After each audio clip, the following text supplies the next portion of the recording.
Kein Breath of the Wild Klon.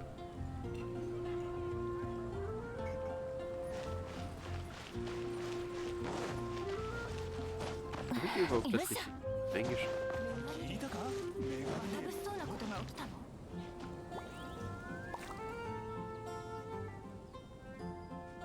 Ja, ich hab das.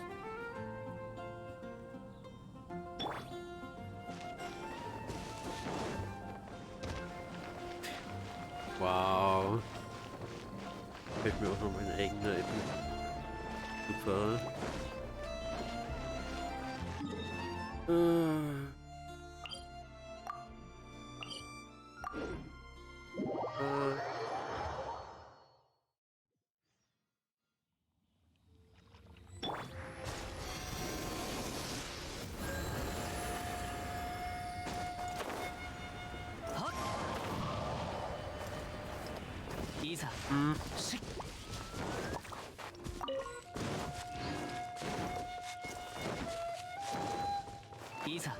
Und sich selbst auf die Schulter klopfen.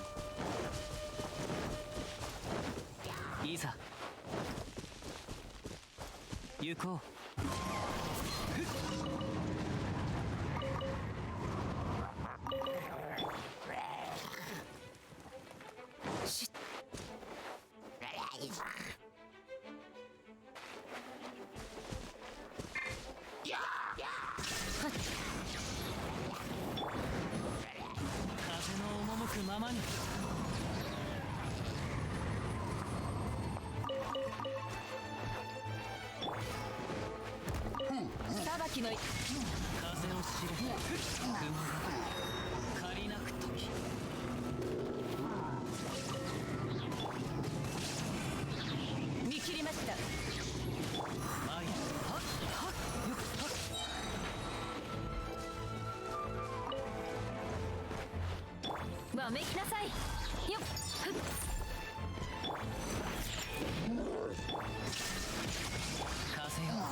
Den habe ich nicht eingestellt.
Oh, der war mies, Alex.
Nein,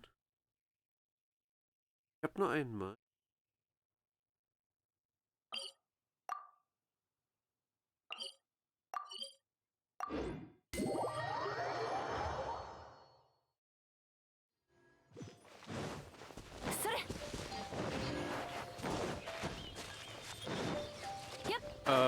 Es geht halt wie gesagt einen ganzen Monat.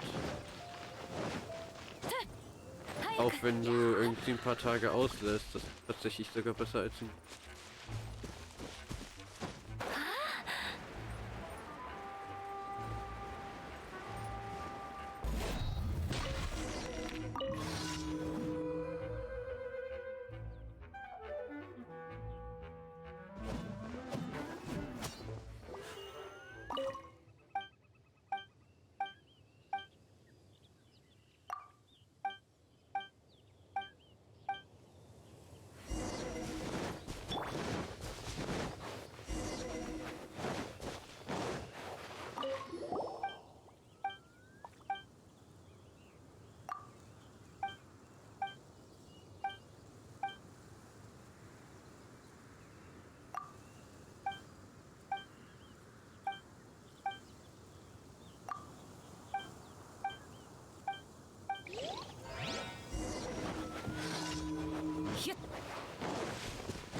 Wenn du halt eine Weile, wenn du halt immer wieder die beginnst,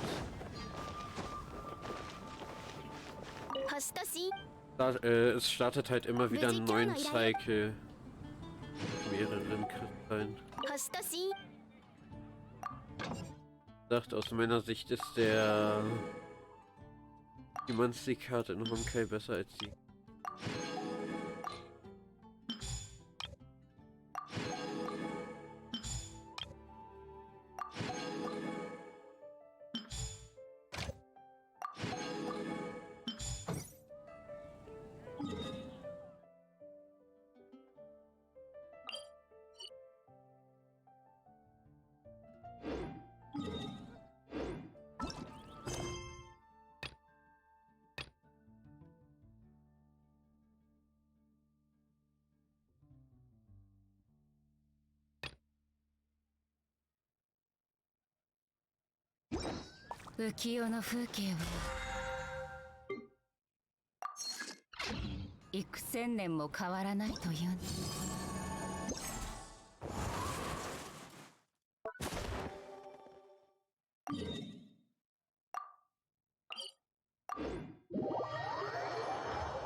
Aber du hast es gesehen, Alex. Deine Lieblingsdaily ging ganz schön schnell zu Ende.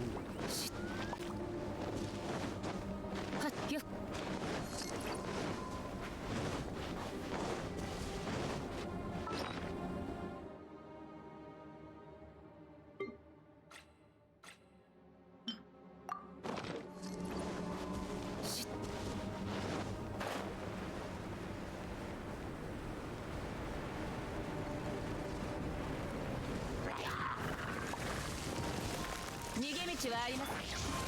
それ。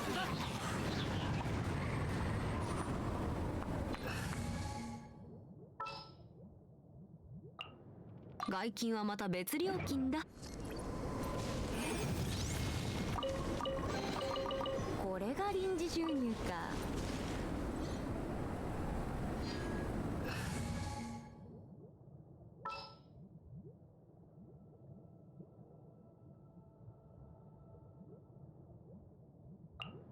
拙者を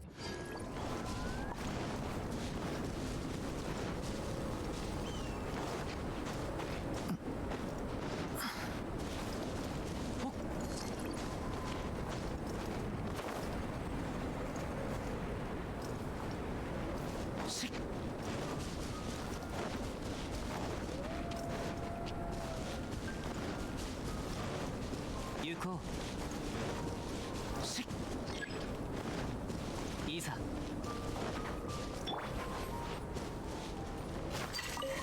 れ。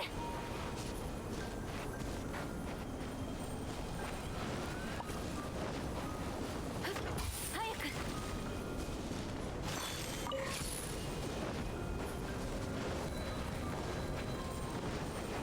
よっ。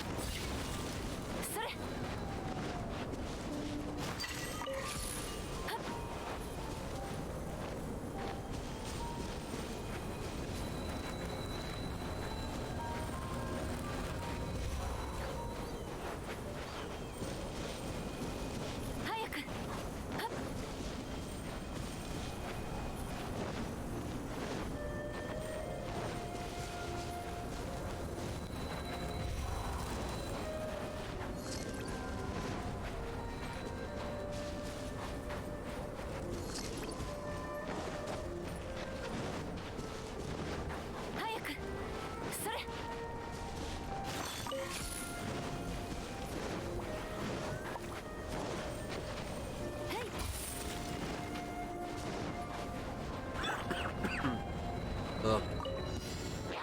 裁きの雷。風の雲の行くごと。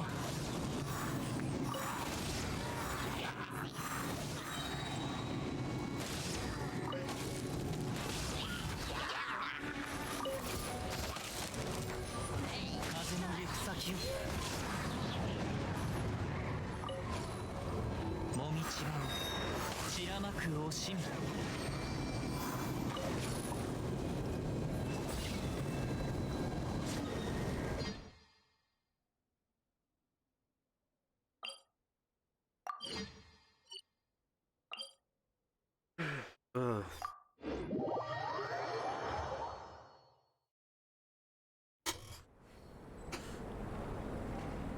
行こう。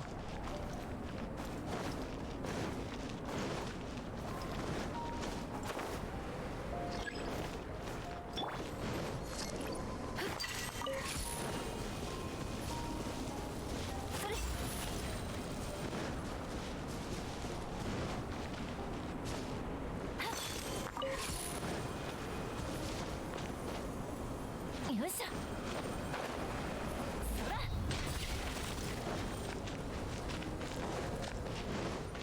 っ。それ。はっ。やっ。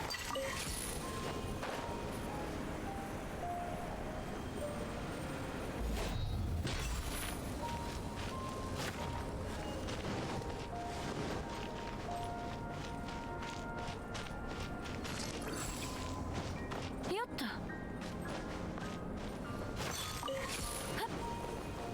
それ。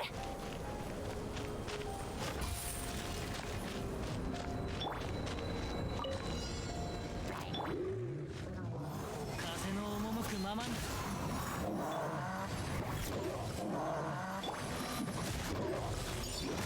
よっ。はっ。風の行く先を。雲借りなく時。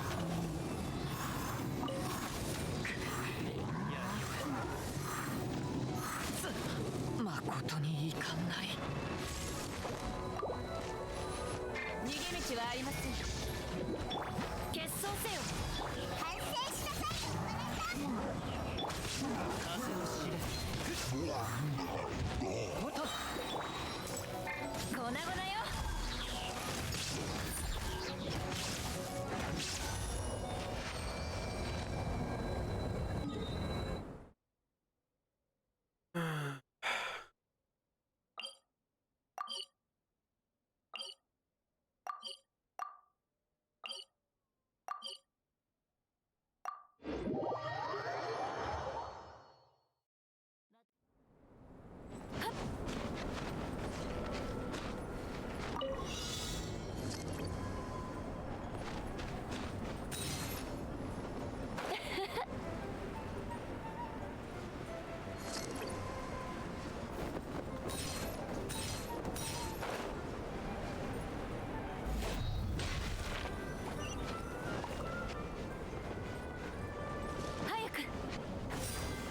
geschafft.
Jetzt schon wieder im Tutorial von dieser Aufgabe Amber zeigen. 行くぞ。急ごう。いや。さあ。見切りました。ボーン。わめきなさい。それ。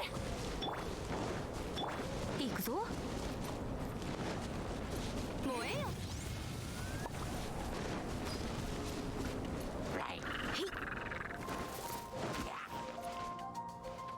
いや、急ごう。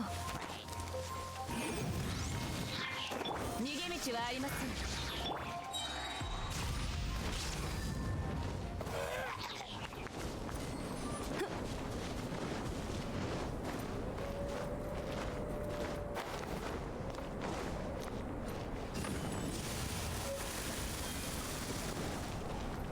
急ごう。はっ、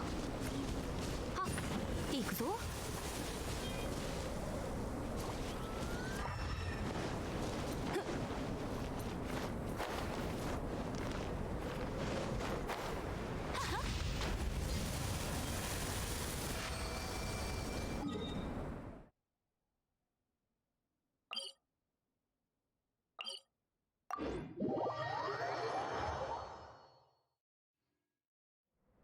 Auf zum nächsten.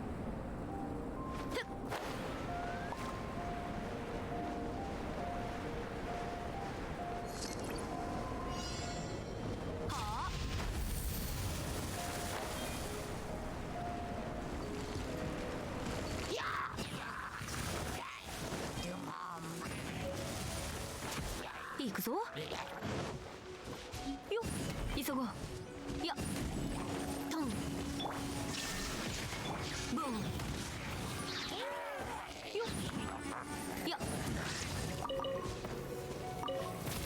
っ、行くぞ。よ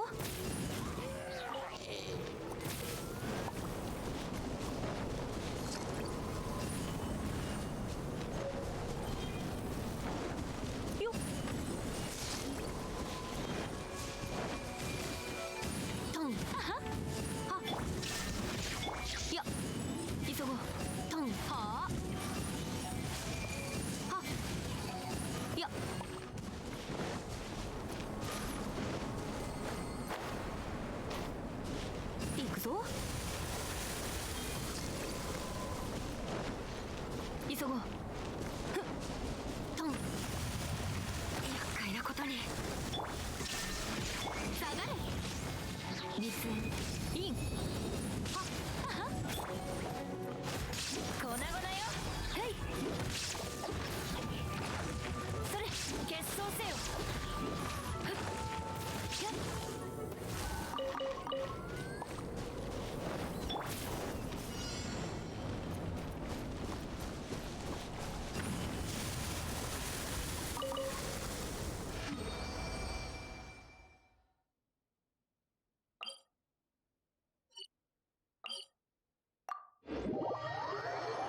なんて最悪な天気なんだ。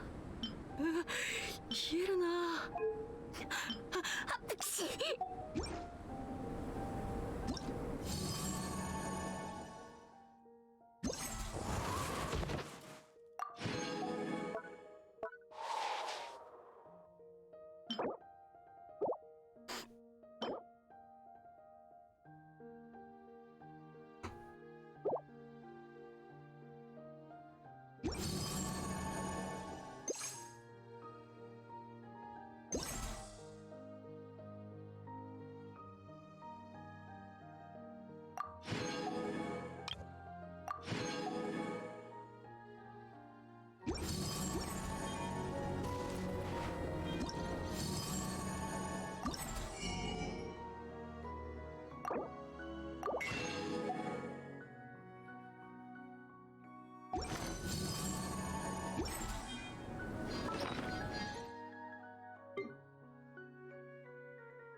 こういった事例もあるのか。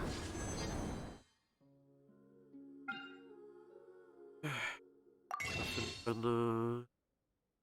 さあ。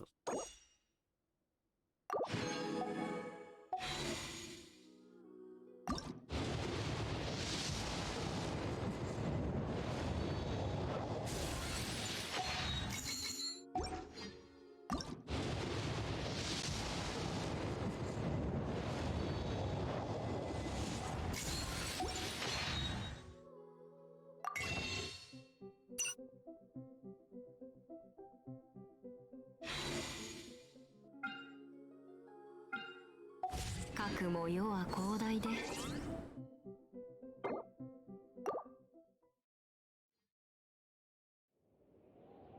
The Genshin. Genshin werde ich auch. Okay.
Captain on bridge.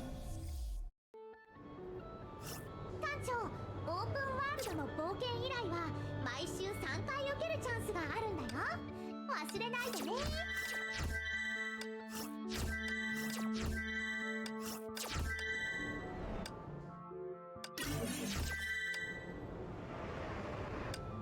Ach, Zeit für die Bit.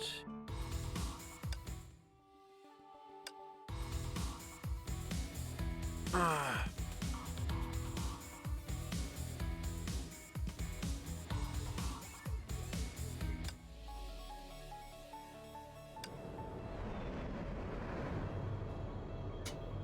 これ以上は手加減しないわよ。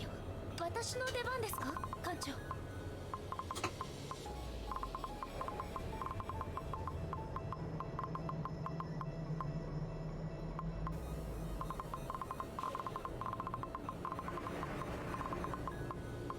雷の私を呼び覚ます対価として。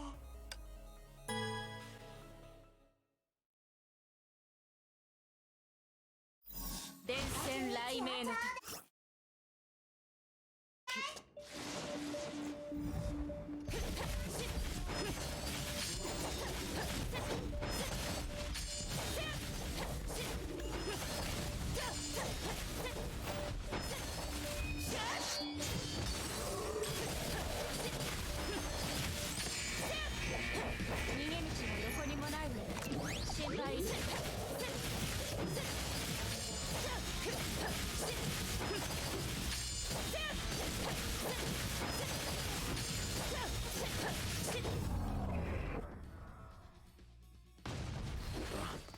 気はいりません。取っておきましょう。雷鳴に全ての罪を洗い流してもらいましょう。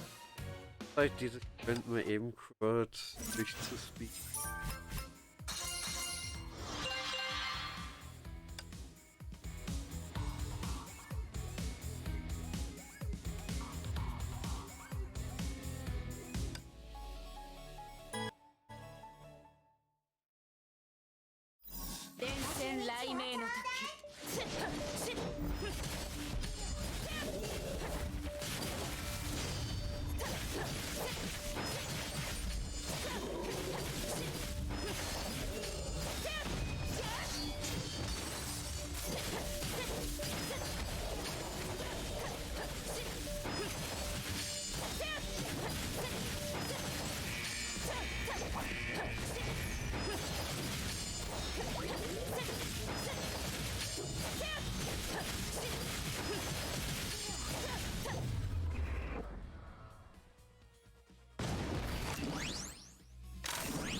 雷鳴に全ての罪を洗い流してもらいましょう。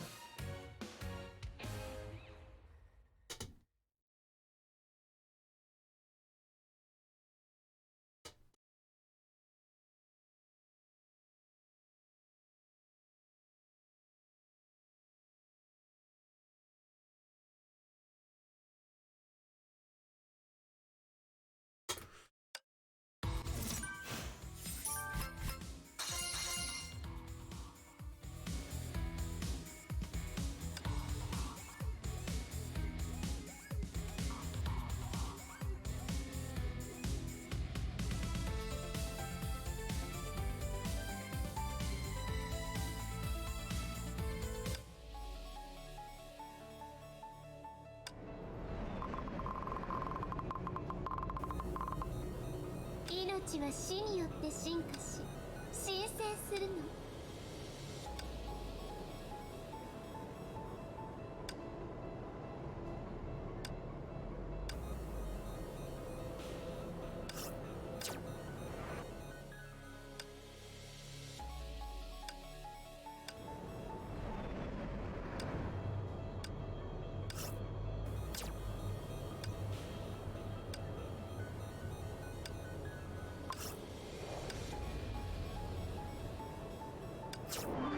進化の醜さを見たからこそ本当の意味で命の美しさがわかるの。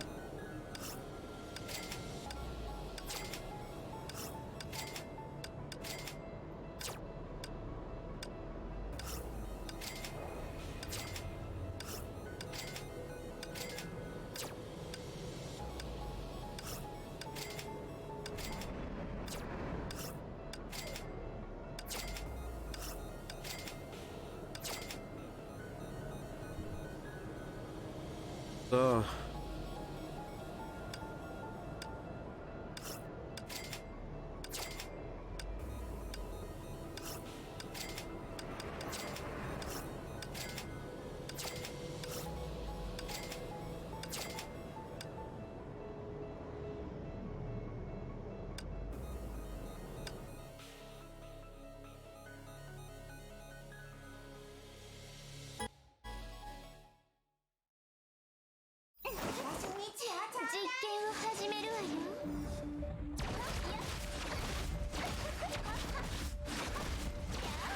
Schon was ist nicht gelungen.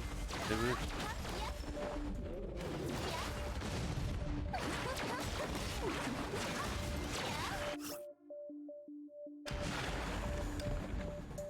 Goddammit, Sally.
Silly, es steht da, ganz offensichtlich. Also so einfach kommst du damit jetzt nicht davon. 命って脆いわね。どう思うラットさん。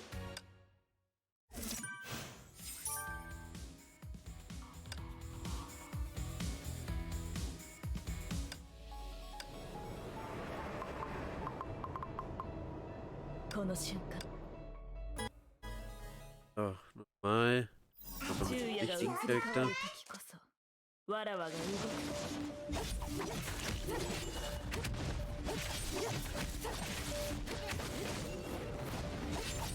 時間大極今大臣衆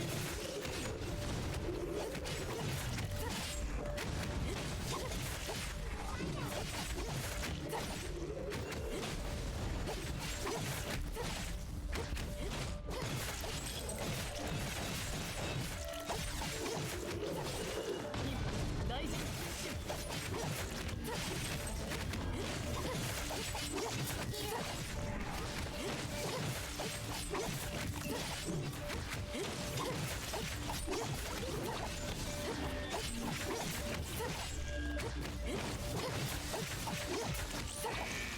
移動開始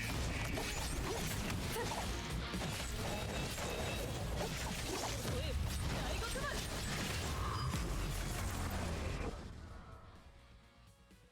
So. 使命は果たしたぞ艦長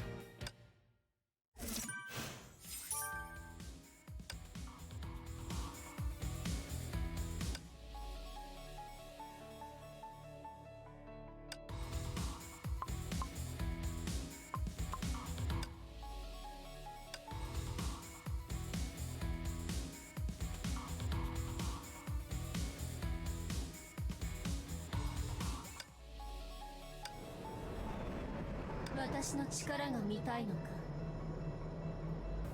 人類。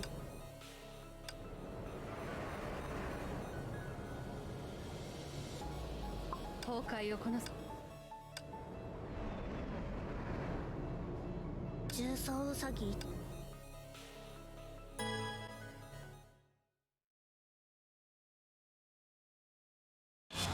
崩壊降臨。や。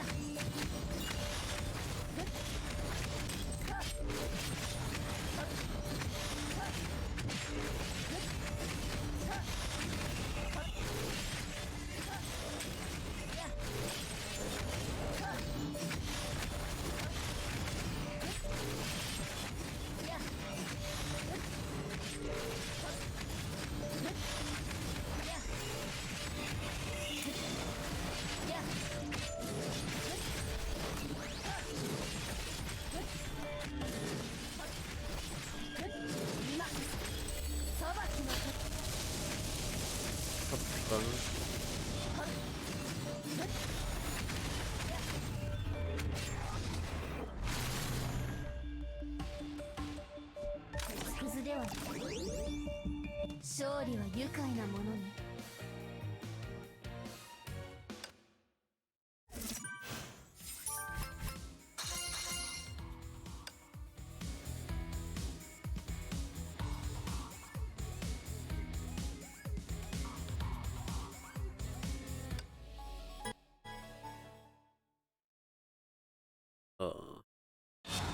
崩壊降臨。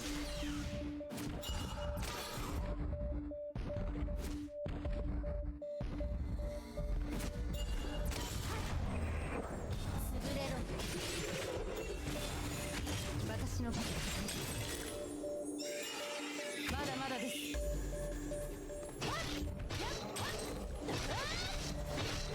やっ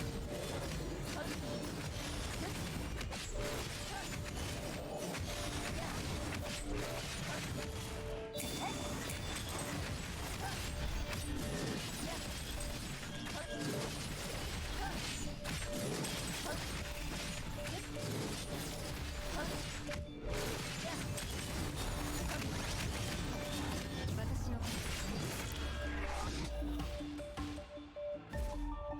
まだまだです。重力制圧開始。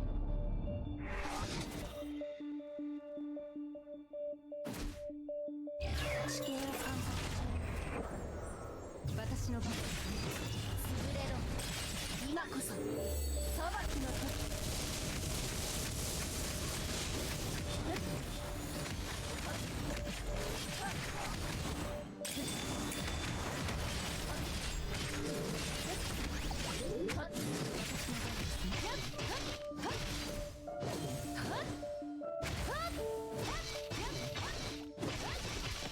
目覚めよ、栄養の守護者。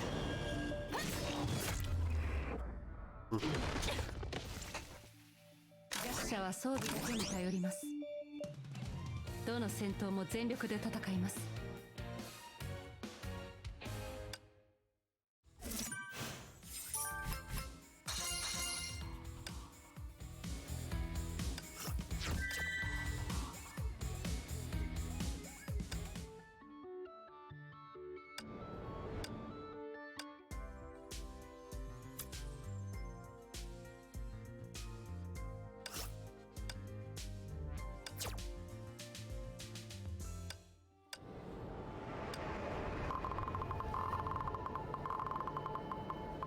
ワタリンガラスことナターシャ・キオラ。指示を。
準備が完了しました。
So. 勝利。これもまた計画の一環です。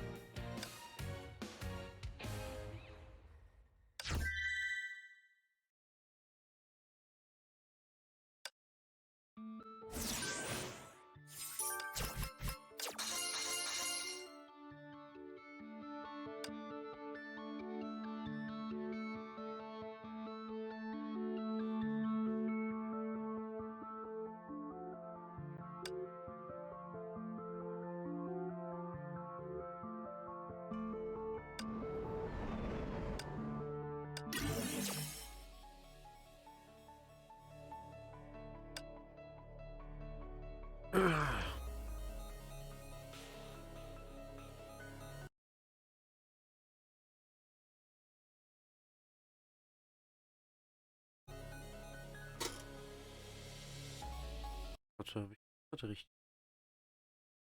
Oh, wir haben gerade Schneeregen, Zeddy. 準備が完了しました。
館長様のご期待にお答えできているといいのですが。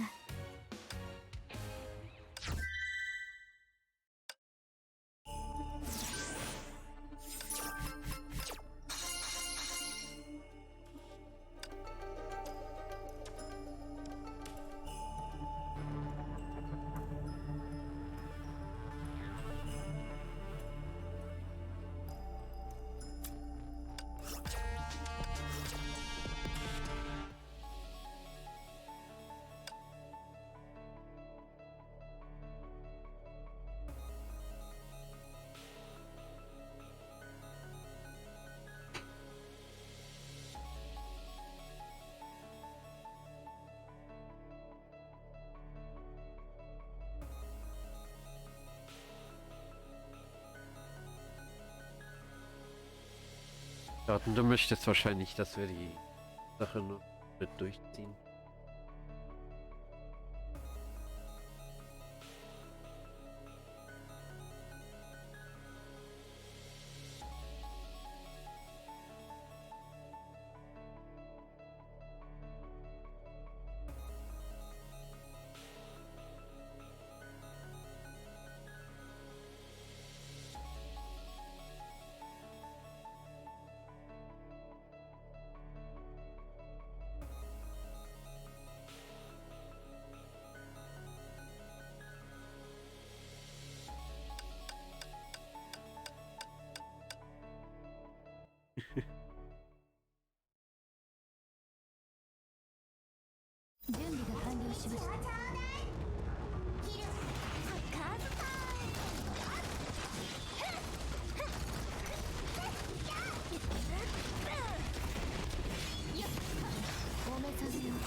Billiger ist das ein Internet oder mein?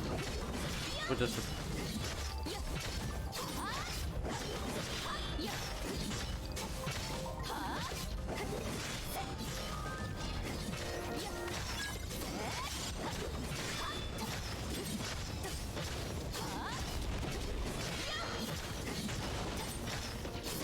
Ja, das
艦長様のご期待にお答えできているといいのですが。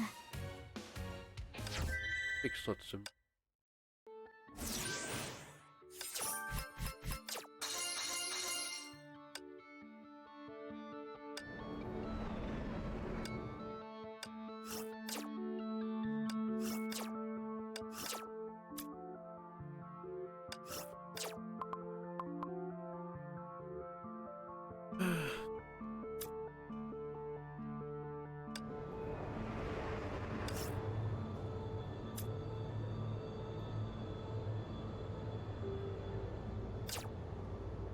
今週の任務は完了しました。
Vodafone hört.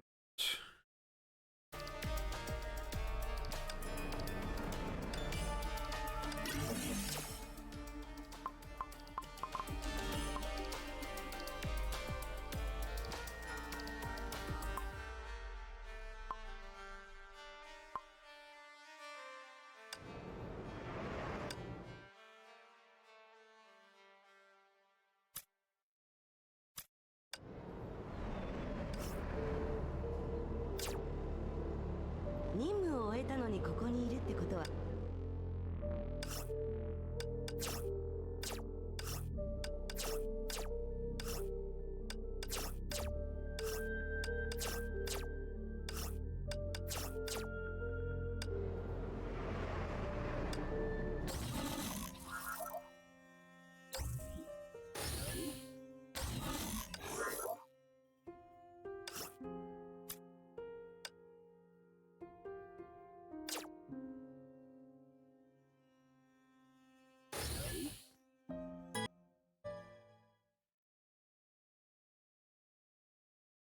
美しい世界を守るために戦うよ。行こう。マントが長くなったからちょっと慣れないや。早く早く。宝を誰かに奪われたらどうするんだ。行動を開始しよう。やっぱり地面に足がついてる方が安心だね。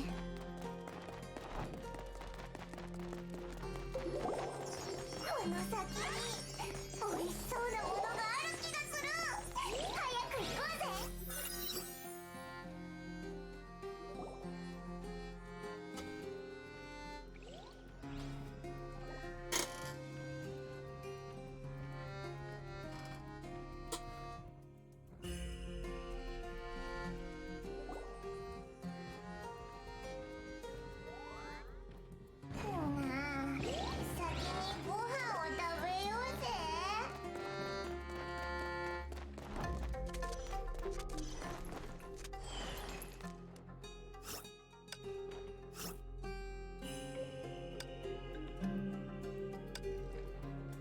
行動を開始しよう。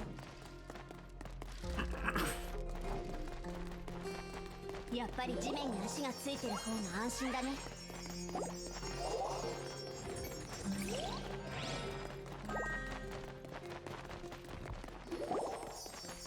先に美味しそうなものがある気がする。早く行こうぜ。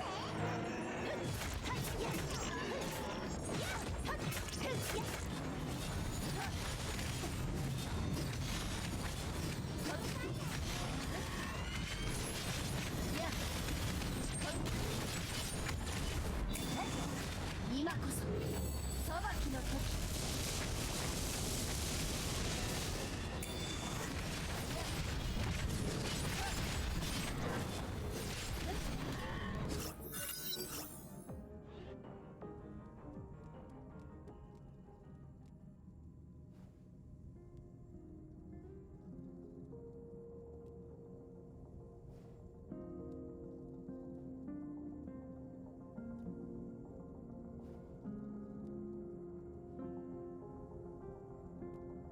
美しい景色ね。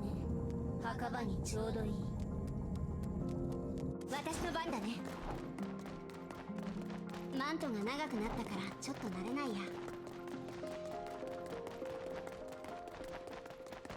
早く早く。お宝を誰かに奪われたらどうする。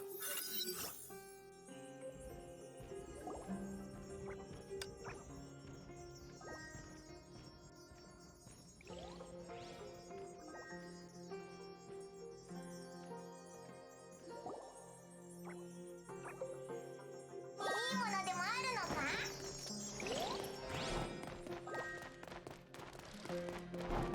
過去にもこの道を歩いた人がいたんだよね。この先に美味しそうなものがある気がする。早く行こうぜ。早く早く。お宝を誰かに奪われたらどうするんだ。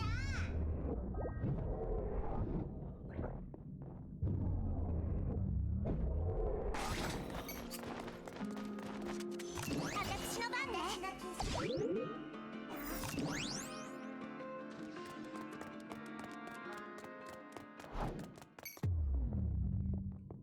行きましょう。はあ、目標はそっちね。やあ、行きましょう。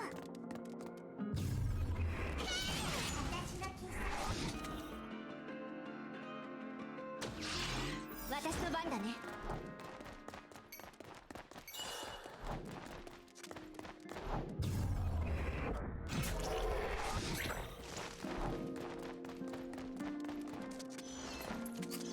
マントが長くなったからちょっと慣れないや。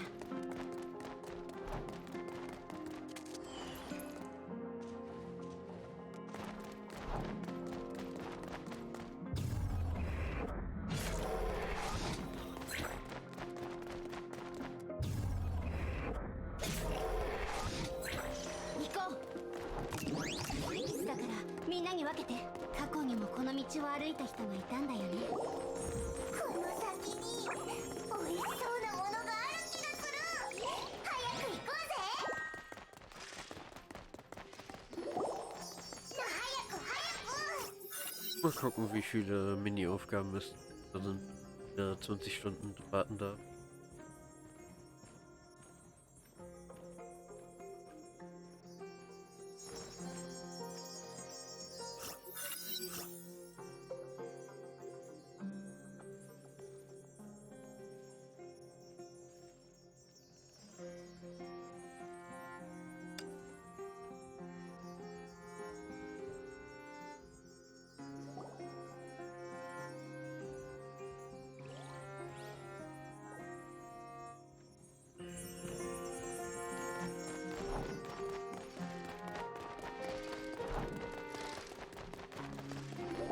やっぱり地面に足がついてる方が安心だね。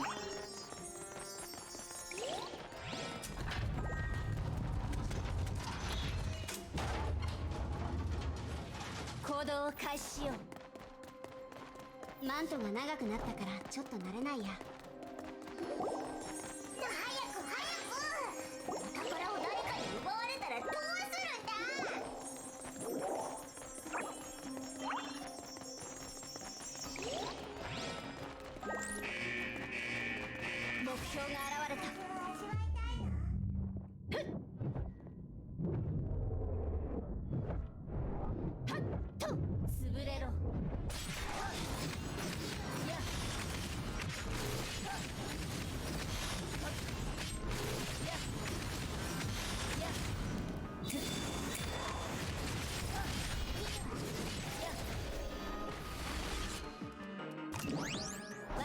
だね。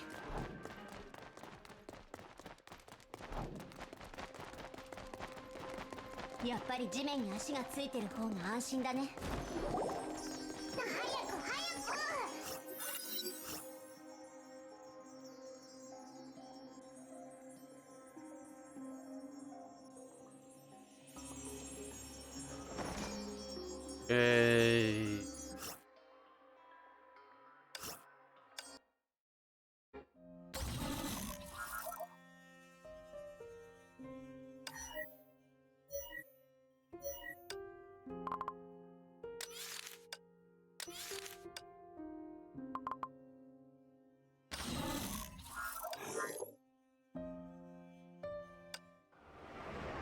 今週の任務は完了しました。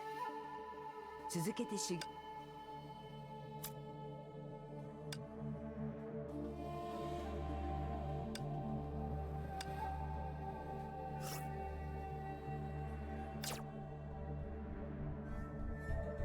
私をよ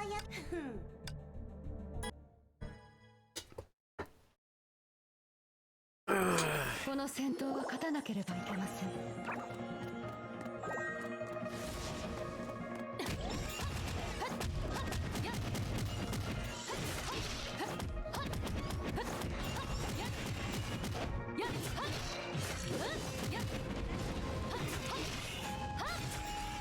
まだまだです。星の怒りを形成せよ。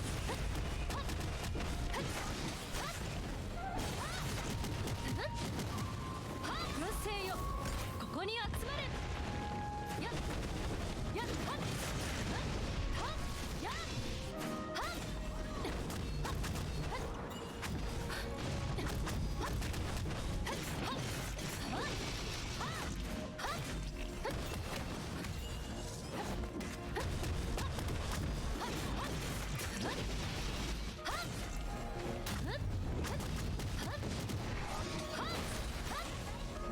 この一撃は星を貫通します。やっはっ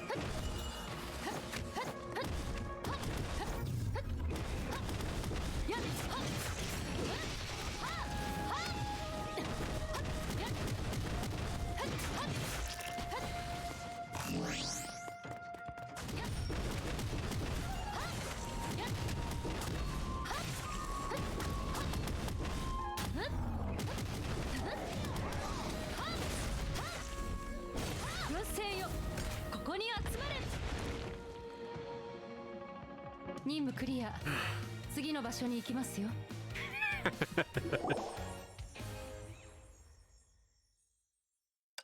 Ich hab gehört, sie hilft.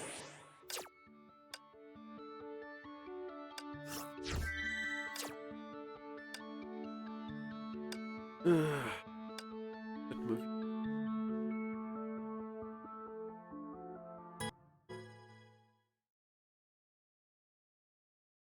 この戦闘は勝たなければいけません。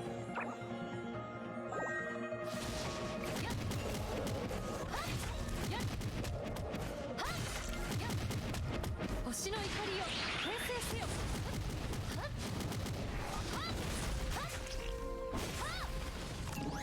軍勢よ、ここに集まれ。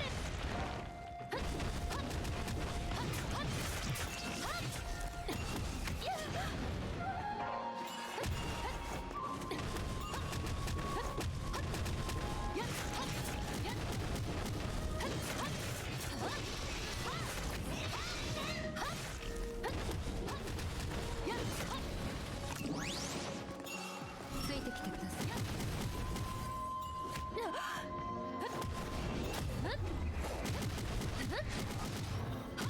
擦り傷です。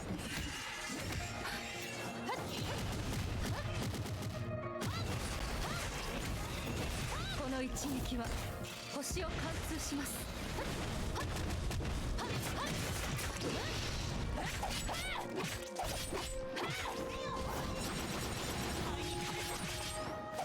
う大丈夫ですよ。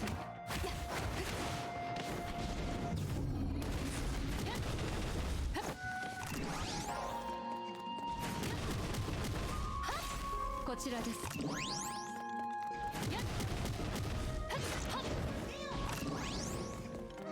やっ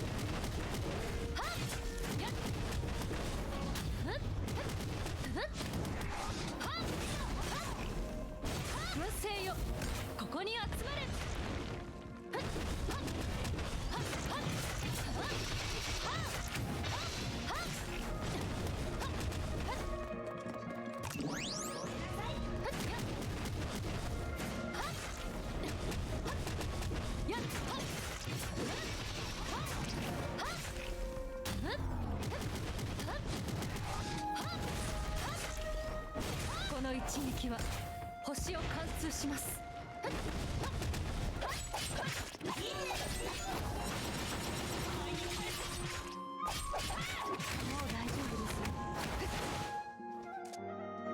守ることが私の唯一の使命です。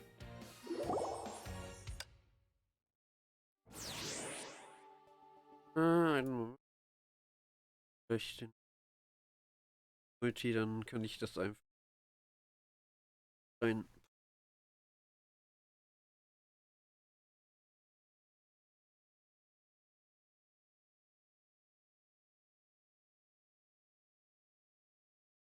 Breaks otherwise, especially these short sliders here. It is really easy just to under aim it slightly or over aim, and being able to control at this large spacing is something that is a skill set in and of itself outside of the basic aim required for this map. But everyone just looking so strong on this right now. The United States going to take a slight accolade, but Germany just continues to pull it back from them. It's going to go back and forth between these two teams here. The first miss is really going to throw this. We're approaching a quarter of the way, and it's Airyu to start.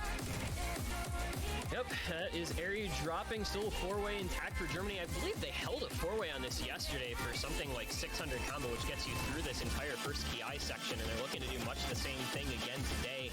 This German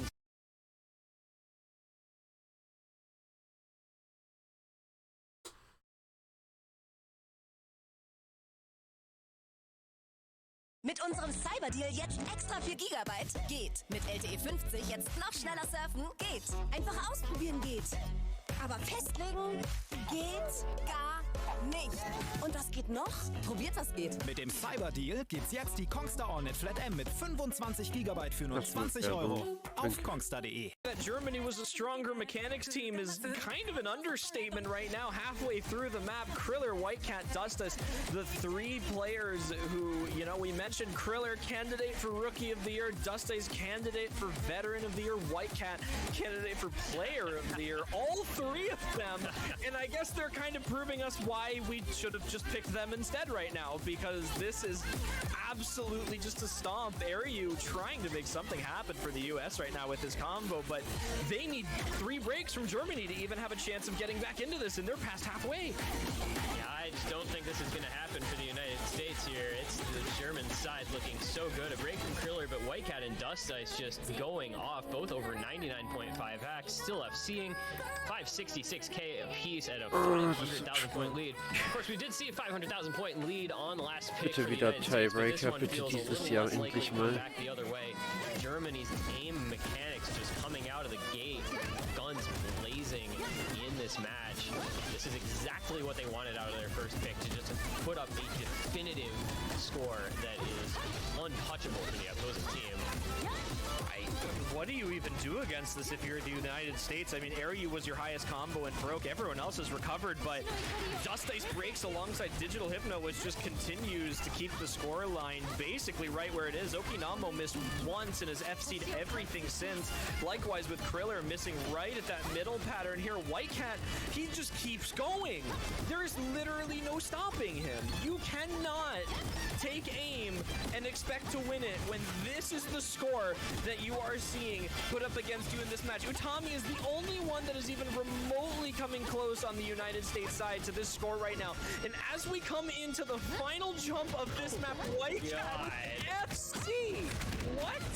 We thought 2.8 million was a good score. Germany says, nope, we can go higher than that. 3 million score on Nomad 1 in grand finals with a full combo from Whitecat. I mean, what do you do but laugh if you're the opposing team? Almost 800k win. That is a ludicrous showing from Germany. This guy's a joke, man. That is a really good score between all 4 of them. Oh, man. That is incredible. And that, it ties it up as 1-1. Obviously very early, but that's going to be some thinking. And it's a quick pick from the United States. They go instantly into Nomad 4, but you wonder now, does Germany just go down the list of ones? They can go Nomad 1, they can go Hard Rock 1, and they look like their aim is just 1 point today.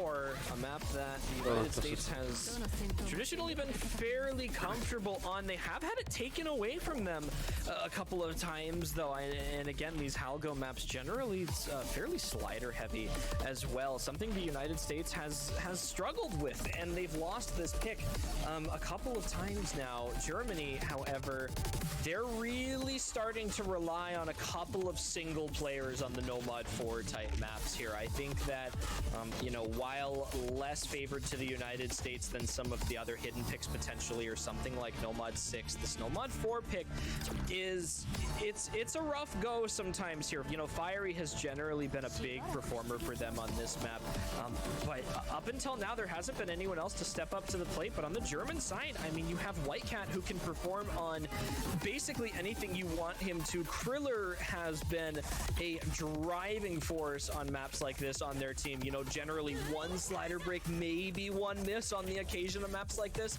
And then, of course, you know, the Dustus Okinamo pair that continues to turn heads. I think on the balance of things, though, the US are going to have the stronger four really going into this. Germany would, I think they are going to be relying on those players you mentioned, because this map, it's one of those ones that it has not only those crazy SVs you see in these Nomad 4s, these slider tech maps, but it has some pretty nasty, very weirdly spaced bursts, like in between almost every single major slider you have to aim at. There is so much aim control, and it's so relentless in this. I can see a couple of players in Germany maybe struggling in terms of the consistency, and well, considering they banned this yesterday, I don't think they're too excited about this. Yeah, I was going to mention, like, this was a map that Germany decided to ban against South Korea, a team who have looked good, who did look good over the course of the tournament on these tech picks. So definitely a map that Germany doesn't love, but decided to leave it up today in favor of, you know, banning the Hidden 2 Nomad 6 combo. And Fancy Lad Digital Hypno Fire Rage Utami gonna see if they can make Germany wish that they had banned out Nomad 4 again here today.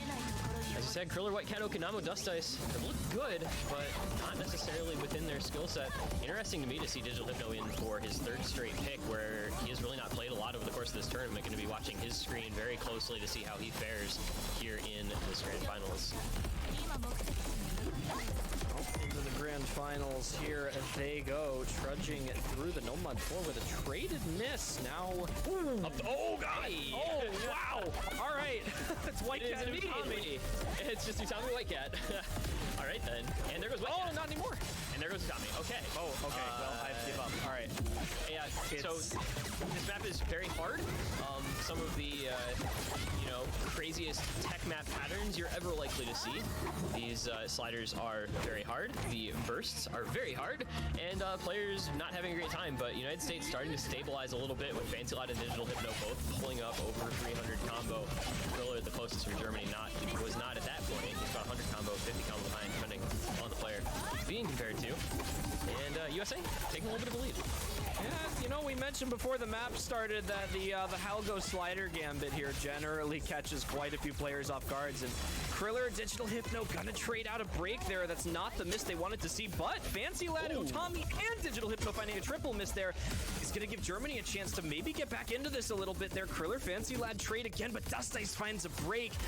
But Fiery Rage does as well, so Germany's going to continue bringing this back over now. The map's got about a quarter of the way left, and they could do this on the back of Whitecat and Okinamo as long as they continue holding.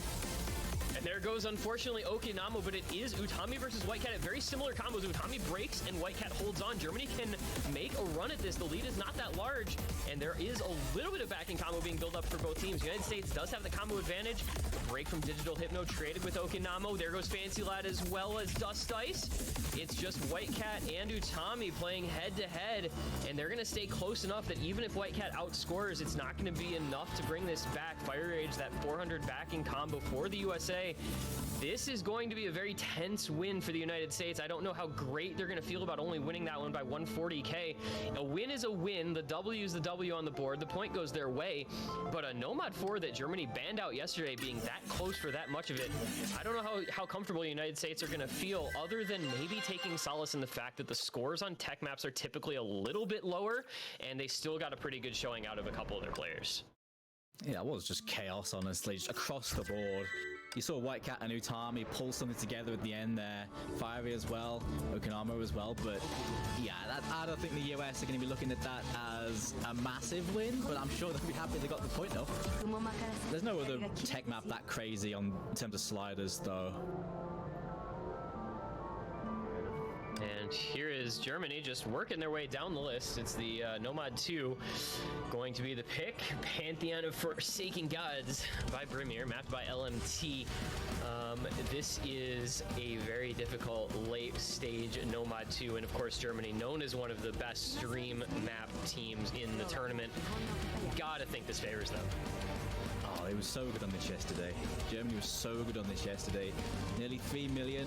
White Cat with a ridiculous 3100s FC. If he recreates that, I think even he'll be happy with that performance twice in a row. Because, yeah, as you mentioned, this is brutal, relentless. That team score, another great one. Almost 3 million on this one yesterday for Germany. It's a bit of a different MO2 though, this. More irregular. Lots of stop and start streams in this, you know, stacks that go into a wide spacing linear thing. The second half of this goes into long streams with lots of directional changes and spacing changes, kind of like how a Mazarin map goes.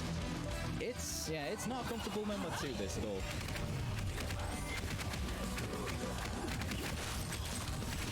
I think we may get a couple of different players in as well, with the map style changing up a bit here. You see Exarch and Taquito coming in for the United States.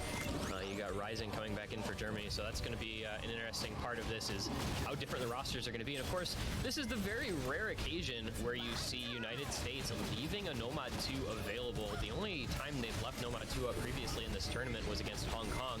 Other than that, they just permabanned this map slot.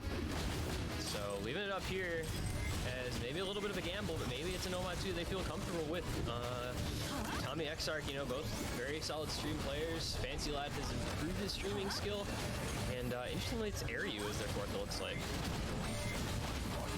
Airyu stream player. I think that Airyu is again one of those players that I think is so versatile for the United States that at this point you can kind of put him in for whatever you need to. And given that this Nomad 2 here is just relatively sitting right at 200 BPM-ish, is something that's even comfortable if you're not, you know, one of the stamina-oriented players, or even, you know, stream aim. This does have a bit of that requirement in here. The spacing changes, and then of course with the shapes does start to get a little bit tricky here. So even if you're not just a base stamina player, I think this would kind of favor those otherwise, you know, kind of the reason that players like Arison aren't in for this map, despite probably having the highest stamina cap of anyone in the lobby here. It speaks a lot about the style of the map that this is, especially players like Exarch as well, who are very well versed in those spaced stream type things. You know, you got players like White Cat, Dust Ice, and Ombre that are going to give them a run for their money too. Likewise, that same skill set sitting there. Yeah, I think, you know, a Nomad 2 that you don't have Arison in for, best known in this sort of stamina skill set, like you said, and it speaks about the aim. But, you know, Germany looked really good on this yesterday. We'll see if they can recreate that performance. I don't know if there's anybody more consistent on high-level difficulty maps than White Cat in this tournament, so he's going to be called upon, I think, once again to try and put up a great score. Umbre with the early break, so USA does take a starting lead, but Exarch and Utami both fall by the wayside, and that is going to swing right back on over. See how long Germany can hold these triple FCs, as the United States has a couple of breaks early on. There goes Rising and Dust Ice, though. That's pretty big for Germany. Exarch and Utami with that double break. Exarch did find a second one. There goes Umbre as well. Germany just on the back of White Cat now. It's Airyu and Fancy Lad to hold up against them. Fancy Lad with just barely lower accuracy than White Cat. Dust Ice going to be finding just one more break there, but that supporting combo all around from the United States now just higher. Not only the double FC and Umbre. Before the break, Germany kind of letting this one slip just a bit. They can't rely on White Cat this heavily, unfortunately, and the United States, Exarch, I mean, and Utami, despite having those misses, 99.3 and 99.1, relatively speaking, the higher AC as well. This map gets so hard, though. The rest of the way, the entire back half of this pick is incredibly technically demanding, both on your tapping and, you know, your flow aim. The spacing of these streams is very difficult. Umbre continuing to have problems, which is helping out the United States more and more. There goes Rising once again. Is this the United States Nomad 2 of myth and legend? We never see this. You don't get to see the United States playing Nomad 2s, and this map is making you wonder why, because they're just holding like it is no problem.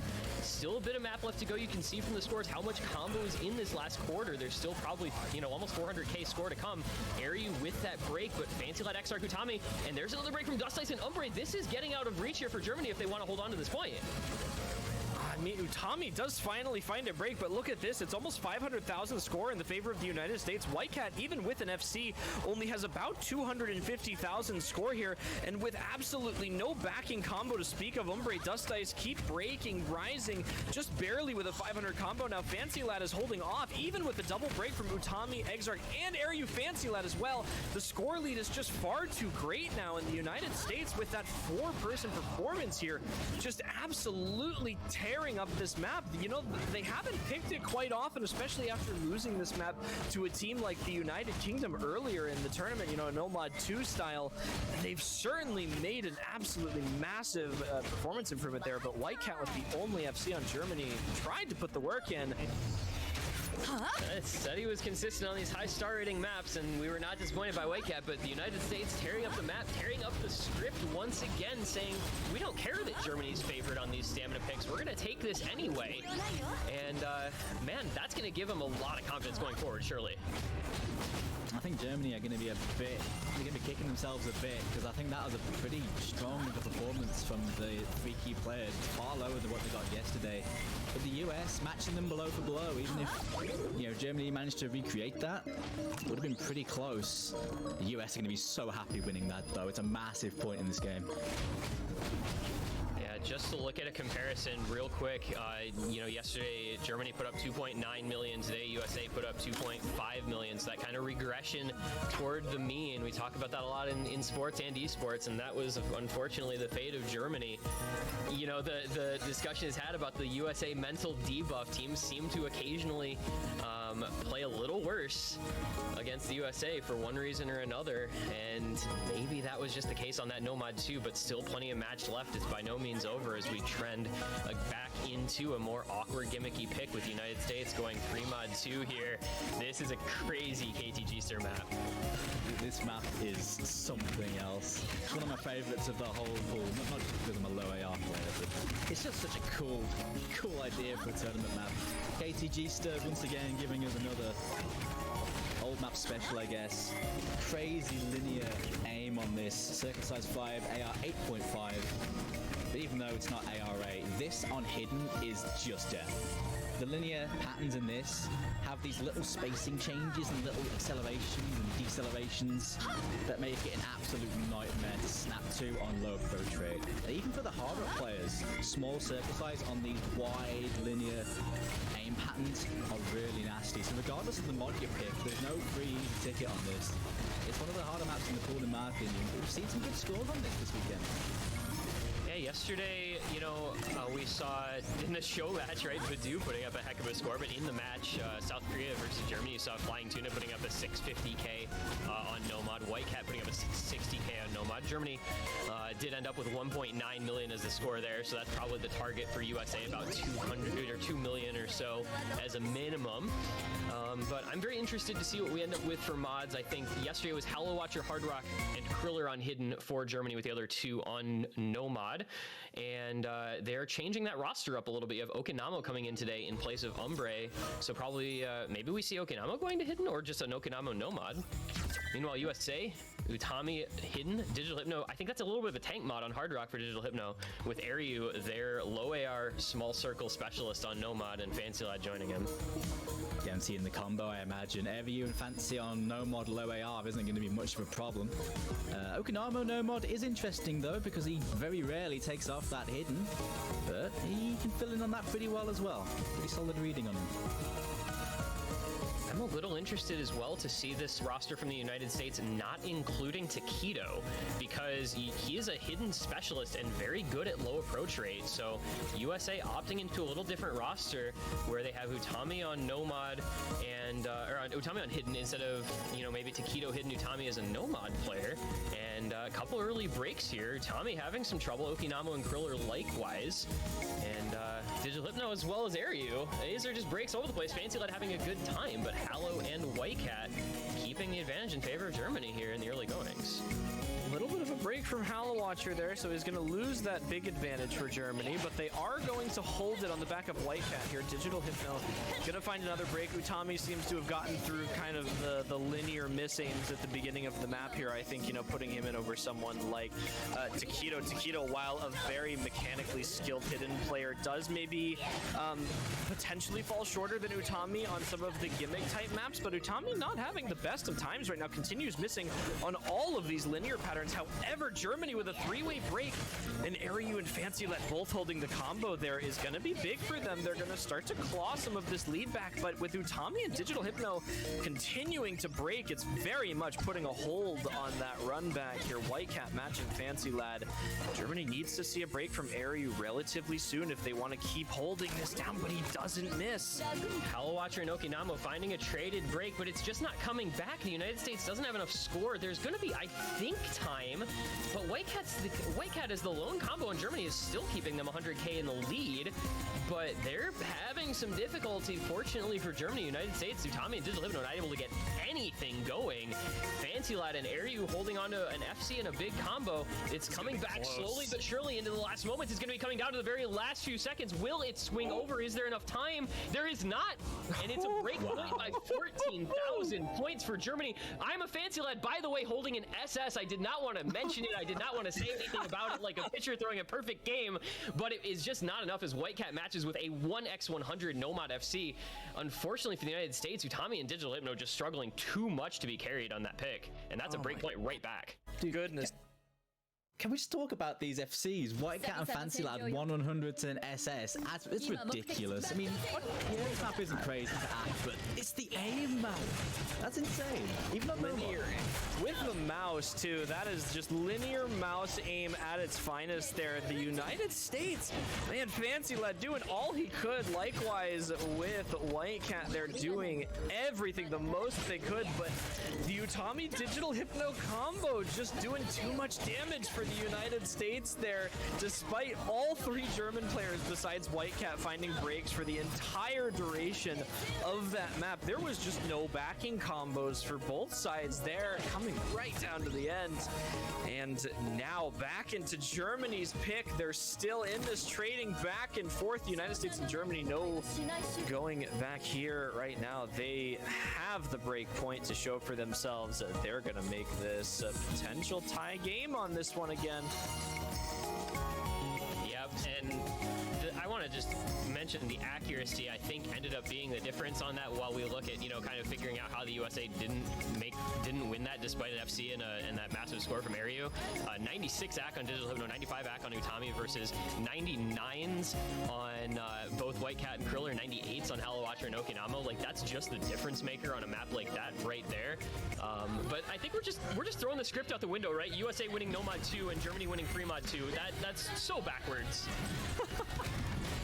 The last game was exactly like that as well. You know, Germany were winning all the hidden picks. US are winning all those speed picks.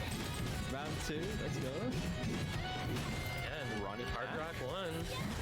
Well, we saw how good Germany's aim looked on Nomad 1, and so they say Hard Rock 1. We may have lost it yesterday against South Korea, but against the United States, we like this matchup just a little bit more, and we're going to go back that direction once again. Now this one is a map that I think anyone on either team ain't going to be too bothered about playing in solo. Mapped by Skyflame, who is just so well known for making very comfortable high mechanics maps, and this is another one of those on the Hard Rock this time. Pretty comfortable flow, pretty comfortable styling, but of course, very spaced, very high star rating. Mostly about the jumps, as you'd expect. Got the odd stream here and there, and they are kind of spaced. But it's all about those jumps on that hard rock. It's a pretty standard hard rock wonders.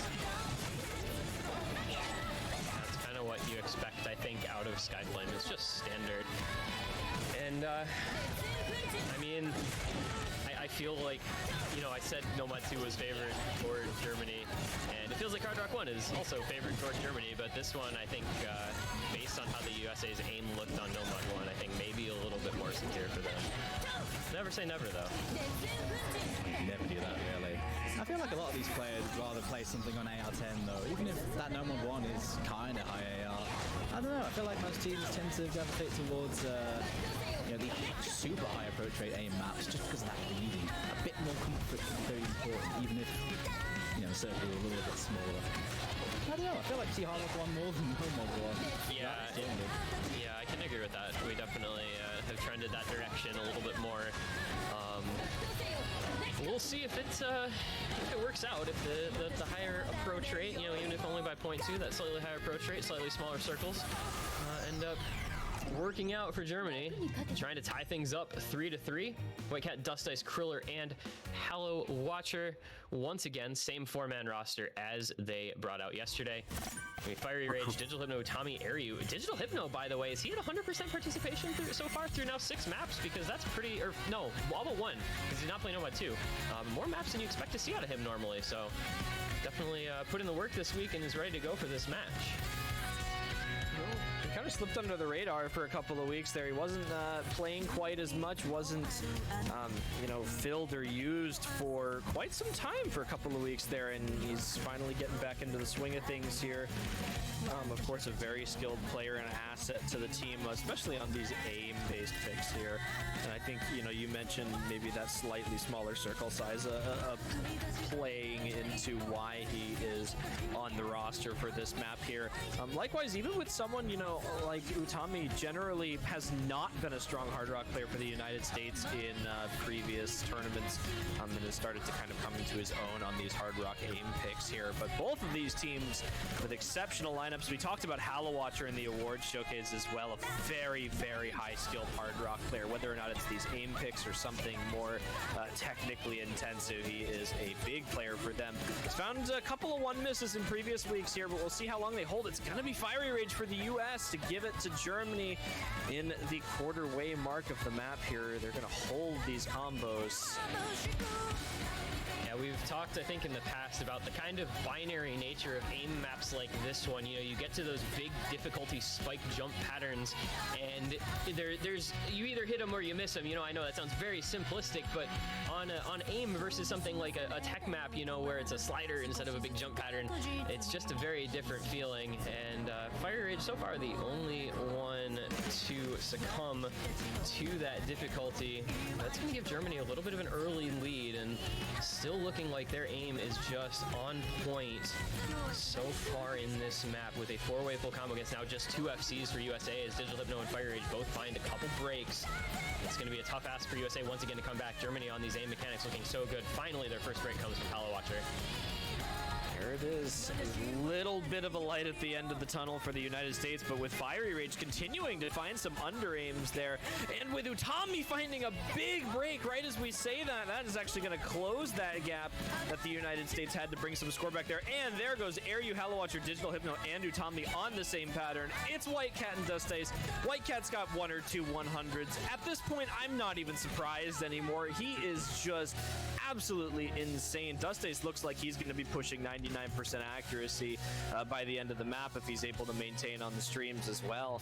And there's just nothing that the United States is able to do right now. Fiery Rage finally had a chance to reset his aim. I'm sure with no pauses in this map, the mouse drift was going to start to play a role in those misses. But as of right now, the combo lead is just so far in favor of Germany. Even the supporting combos of Kriller and Hallow Watcher are making it work. Dust Ice does find a break, but as long as Whitecat continues holding the score lead, will continue to Germany's side here. Yeah, this one is pretty much out of reach already. This is just Germany exerting their will on these mechanics. I mean, we've seen what they can do on maps like this. The Hard Rock 1, of course, they won in this same matchup last week. Lost it yesterday to an inspired performance from South Korea, but against the United States team, as we've discussed, really not preferential aim players. Germany just looking untouchable, and Whitecat finally finding the break at the very end is not going to affect the score. It's a 700,000 point lead or thereabouts, and Germany gonna tie it up after all is said and done here. It's gonna be a 3-3. So despite the blunder on Nomad 2, able to take that victory in the free mod and able to just stamp out a clean win here on Hard Rock 1. Really great performances from basically everyone on that German roster. I think their lowest score is going to barely be behind the highest score for the United States. It certainly does. I mean, Whitecat continuing to be a major part of this winning map here for Germany. Dust Ice as well. Big recovery from that miss. The accuracy holding up just so well. 99.3 and above by the end of the map here. 99.7 for Whitecat. And the United States with not a single player at 99. Airyu cursor dancing the entire last set of linear jumps there. It was just far, far too over. And Germany putting up a 2.6 million team score on the Hard Rock 1. Not quite as strong as the Nomad one, but as strong as you'd like against the 700,000 score victory there. As strong as it needs to be, for sure. Both of those aim maps, even the slightly more comfortable stylings for most people, Germany's still looking dominant. And that really does open up things like DT1 and maybe even Free Mod 1. Meanwhile, United States saying, we refuse to even think about playing your game. We're going to stick to our guns here. The instant DT4 pick. They're going to put the previous map out of their minds as quickly as they can, and they are going to go into a tech DT pick, which is something we really have not seen in this tournament very much. A lot of these double time 4 picks have ended up being, you know, alt or older style maps. This one throws a whole different set of skills at you. Yeah, this isn't one of those like old style DT4 maps where it's like low BPM but it's on like old school patterns and things. This one's very much in the modern era, mapped by Real AZ. Usually maps a lot of tech maps, and this is definitely down that garden path. Plenty of control bursts, doubles and quads, spaced burst patterns that take a lot of snappy aim, plenty of kick sliders and wub sliders, except it's on double time, so you got that higher approach rate, higher tempo in general. Quite high OD too. Here comes the bass. Interesting to me in the scheme of things to see that the United States is the team opening up the DT pool. We had double time 3, that 273 BPM pick that I think people may have expected Germany to opt into early, but they decided to trend more into the aim instead of the stamina, so it ends up being United States. You know, they picked the DT4 in this matchup last week. Very different style of map there, won it. And they'll try to do the same thing again today. Your own 4th pick. And you start to wonder, you get into the 4th, the 5th pick for these teams, how many maps do they have where they really feel so favored? Germany on the Nomad 1 and Hard Rock 1 definitely look that way. Will the United States feel the same here on DT4 is the question they must answer. Well, I think at the moment they still have, you know, obviously plenty of chances on this one. This is well in their wheelhouse, and certainly not the DT pick Germany would want. And with this map pool having a decent amount of control in a few other maps, they still have plenty more to dig into if this continues to work. But Germany do too, so yeah, plenty of powerful picks for both teams yet. Oh, not quite done yet here. We're only just beginning, not even halfway into the potential points for this match yet. You know, this is a DT4 that is slightly different from some of the ones we've seen in the tournament so far. You know, you got a lot of the flow aim, a lot of those alt DTs in this slot, and we're finally coming back to the tech this week. Of course, we mentioned the Realizy and Mirror collaboration on this map here. We'll see if that little addition of Mirror here gives that German German favored a little bit on this one.